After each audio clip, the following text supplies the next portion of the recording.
السلام علیکم ډاکټر صاحب. سلام. ډاکټر صاحب زخمی مو راوړی و، هغه څنګه دی اوس؟ زما په ژوند کې اول ځل داسې پیشنټ ما ولیدو چې په سر یې ګزار خوړلی او 3 ډزه لګېدلی دی. والله ولم چې دته د چا دوا ده چې دی بد شو. وطنا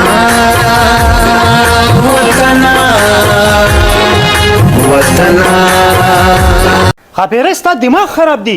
په داسې ټایم کې خلک ځان وباسي، هغه خلکو به زه روغ پرېښوم. سلامونه ګرانو کتونکو، هیله لرم چې تاسو به ټول روغ جوړ او خوشحاله یاست. زه ستاسو کوربه عظیم خان مندوخیل، تاسو ګورئ وطن چینل.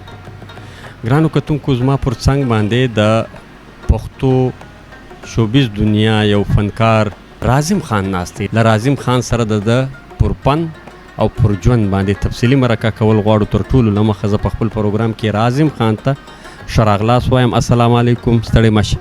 وعلیکم سلام عظیم بھائی، ډیره مننه تاسو موږ له ټایم راکو، قیمتي وخت هم ښه راکو موږ له، ډیره مننه. دا ماته وویل شوبیز دنیا ایکټینګ سره د شوق څنګه پیدا شو؟ شوق زما د 2007 نه و. دلته کې اکثر که د خیال کړي به د دیوالونو باندې پوسټرې لګېدلې وي، نیا چهرو کی ضرورت دی، لکه نوي چهرې پکار دي او 5000 روپۍ راوړئ تاسو به موږ اکټران کو او ډرامې کې. او نو زه یو ورځ لاړم په ګلستان جوړ ته، هلته کې اردو سپیکینګ و، هغو ډرامو کې ډرامو والو ډایرکټرانو پروډیوسرانو. زه لاړم هغه هوټل ته، هغو سره میلاو شوم. ما چې هغو ته وکتلو نو یار هغه ما ته ټیک نه ښکارېدو. ما پیسې ځان سره وړې مې وې، 5-6 هزار روپۍ ما وړې وې. هغو ما ته بریاني راوغواړه او چې راوغواړه، ما ولار سره وغوښتو، مختانه یو. ما چې هغو ته وکتلو ما هغه بیل پې کو، بیل خو مې ورکړو په هوټل کې، خو هغه ما ته صحیح نه ښکارېدو. هغه هر څه مې وکړو، خپله پښتونولي مې وکړه، چې بریاني هر څه مې وخورول. بیا دې نه به بل ګلی راووتم، هغه صحیح خلک نه وو. رازم خان دا ماته ووایه د شوبیز دنیا اوله ډرامه د کومه یوه وه؟ اوله ډرامه زما ARY باندې وه، بہنیں ایسی ہوتی ہے. په هغه ډرامه کې وه اپوزټ چې دی 147 کې ومزو. ما پکې د کوي خان سره زما اکټینګ و، د رکشي هغه یو ایمرجنسي په هغه باندې. کوي خان هغه کوي خان چې ډېر اوچت نوم یې دی، اوس وفات شوی دی، الله دې وبخي. هغه هم پښتون و، خو مطلب اردو له نه پښتو له نه ورتله، او په ذاتي پښتون یوسفزی پټان و. هغه سره ما کار کړی و، زما رول و د رکشي. هغه له اسپتال ته تلو. رکشې د څنګه رول و؟ زما د رکشي ډرایور و. نو هغه اسپتال ته تلو، هغه ماته وی چې رکشه به لکه پروډیوسر ډایرکټر وي چې رکشه به ته خرابې، نو رکشه به خرابه کې، نو بیا به د رکشې خرابېدو سینې دی به اسپتال ته موږ نه بوځو. لکه مطلب ستا په هغه ډرامه کې داسې سین و چې ته د رکشې ډریور وې، رکشه په هغه سین کې خرابېږي؟ جی بالکل داسې واو، رکشه به خرابه شي، دی به د اسپتال نه لیټ شي، دغه سین و زما. دا ستا د ژوند اوله ډرامه وه. دومه ډرامه کومه یوه وه؟ دویمه ډرامه زما ګزار ده. په ګزار ډرامه کې ستا کرکټر څه و؟ زما کرکټر و ډاکټر و، زه پکې ډاکټر یم. یو مشهوره ډایلاګ که د دې ډرامې هغه موږ ته ووایي.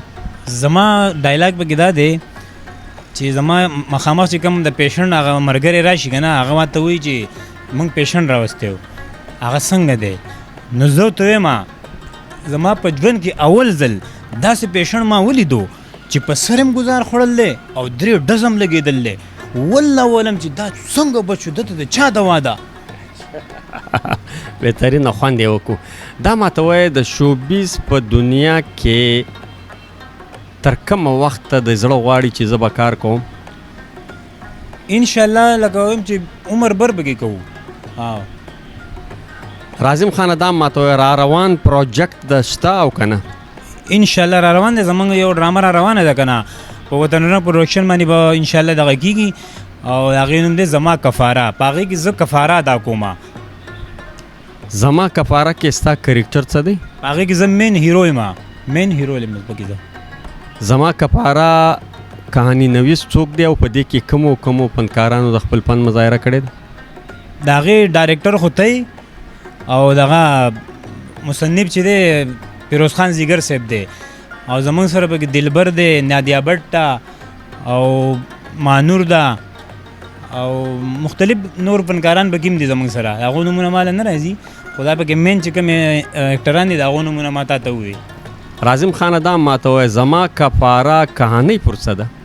کهانی ډېره ښکلې کهانی ده په کراچۍ په دغه باندې جوړه کړې د بایک په دغه باندې اکثر د بایکونو اکسیډنټ کوي که نه نو دا موږ په هغې جوړه کړې ده اوس ګوره یو بایک والا روان دی په سپیډ کې دې څوک ووهي که نه نو هغه ګوره غریب د څه نه خبر نه وي وایي بس بایک والا وتښتي او په دې کې ما داسې دغه کړی دی چې زه دې نه تښتېدلی ما دا سړی ما والی بیا زه وروستو کفاره ادا کوم جی په آخر کې د دې ډرامې میسج شته او که نشته جی بالکل موږ میسج ورکړی دی اخر کې انشاءالله دا به تاسو وګورئ دا ډېره زبردست ډرامه جوړه شوې ده او ډېره ښکلې د دې مصنف چې دی که نه هغه ډېر زبردست سړی دی هغه داسې ښکلې کهانیانې لیکي که نه هغه هر سړی خوښوي پېښور نه دا پېښور کې دی د دې مصنفو هغه پېښور نه موږ له دا سکرپ رالیږلی و ګرانو کتونکو د یوې خبرې به وضاحت زه وکړم راظم خان چې د یوې ډرامې ذکر وکړي زما کفاره زما کفاره د کراچۍ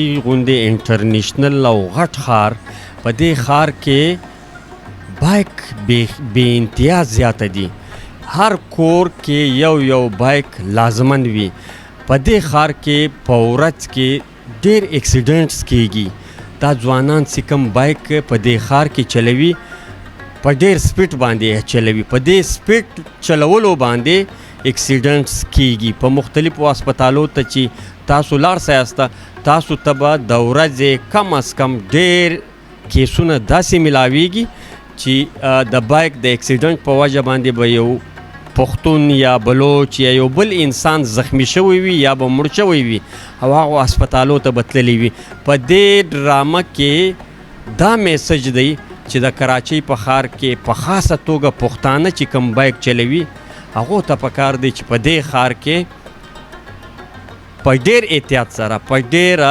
بهترینه طریقه سره بایکونه چلوي ولې د بایک په سپیډ باندې د خپل ځان او د بل یو رایګیر ځان دا ورسره تړلی دي پکار دی مونږ احتیاط وکړو راظم خانه دا ماته ووایه بنیادي طور د کومې سیمې زما تعلق د بونیر چغرزو سره دی زما کلی دی کستی راجی جی پیدایش دی چېرته سوی پر پیدایش مې په کراچۍ کې شوی دی 1990 زما پیدایش دی کراچۍ کې پیدایش دی کراچۍ کې سوی دی کله کله خپل پلارني وطن ته ځې او که نه ځې جی زه بالکل زما سخرانه ده کلی کې زما خپل ځمکه ده کور دی زه زما 2 کاله بعد 1 کال بعد ویزټ کوم چکر لګوم جی دا ماته وایه کراچۍ غوندې غټ ښار ښه دی که خپل پلارنی وطن ښه دی یاره کلي ته چې زه لاړ شم هلته کې سکون او یو د هغه ځای کې اوبه ښکلي دي سالن روټۍ ماشاءالله ډېر زبردست ماحول یې هلته کې